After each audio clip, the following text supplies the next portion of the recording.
Okay, so you're thinking about building a shopping cart website. Let's look at what are kind of core things that we need to bed down before any shopping cart building happening. Okay, branding. Are you an existing brand or do you need to do some branding? If you're going to do this stuff, that can get expensive. Now, we know the right people to talk to when it comes to branding, but it's very unlikely that someone's going to fall in love with the brand just because you build a website. Marketing.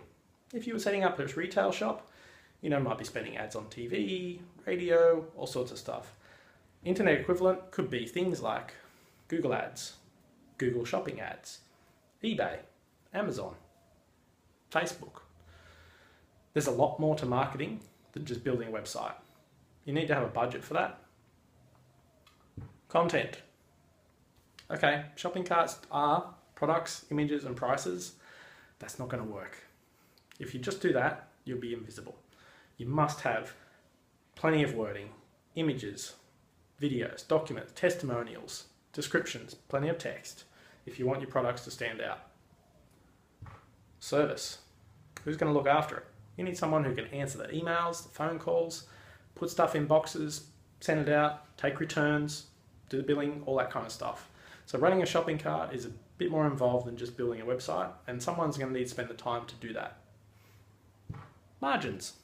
Okay, if you sell stuff that's in boxes, then you can probably buy it from a wholesaler, and that means someone else can. So you better have a margin that isn't going to mean that someone can buy it 10 cents cheaper elsewhere.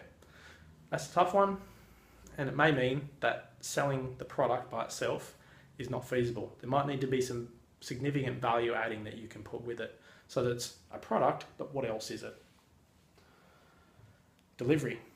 Okay, so in Australia, if it's under 3 kilograms, which is about an A4 bag, you can get it anywhere in the country for under $15 probably. If it's outside of Australia, man, they can get some complicated pricing. You really need to work out what it's going to cost to send your stuff wherever you want to send it, either locally, nationally, internationally. Work out your pricing. People don't want to invent pricing after you've bought it. That needs to be decided in advance. If you can only deliver locally because your things need to be refrigerated, then that means the postcodes or zip codes that you can use are restricted. Payment. Okay, so you can sign up with a bank, and at the moment, most of those banks will charge you $1 or $2 a day in just kind of running your transaction fees. Most popular choices that we work with would be PayPal and Stripe. Never heard of Stripe? Stripe.com. So it's a no monthly fee kind of a service. You pay 1.7 to 2% depending on what the card type is. But it doesn't mean if you're getting started, you're not being lumped with another $30, $40, $50, $100 a month in fees just to have an account. Okay, so there are other merchant services, most of your banks and things like that. There's other third-party ones as well. And your credit card fees are going to be usually maybe 3% at the top end, and I haven't seen many examples of less than 1%. There's some core things to think about. If you've thought about all that, and if you're pretty confident that the product that you're offering and the value add or the service that you have is pretty compelling, if you can find people on eBay who you could compete against, and you've done some market research. That doesn't mean just talk to a couple of people and go, oh, great idea, Fred. We all know people tell fibs. We need thousands of people to buy your products. Now, if you're selling a retail product and you're in a smallish market like Australia, you're going to need something that's really broadly interesting to people.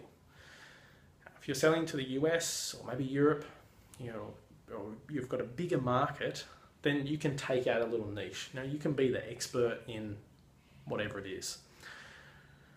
But if you've got a smaller market, then you either need to export, have high value add, or accept that there's a smaller market for it. So go into shopping carts, eyes wide open.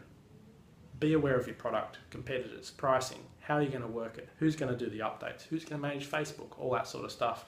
Have a talk to us. Let's see if a shopping cart's right for you.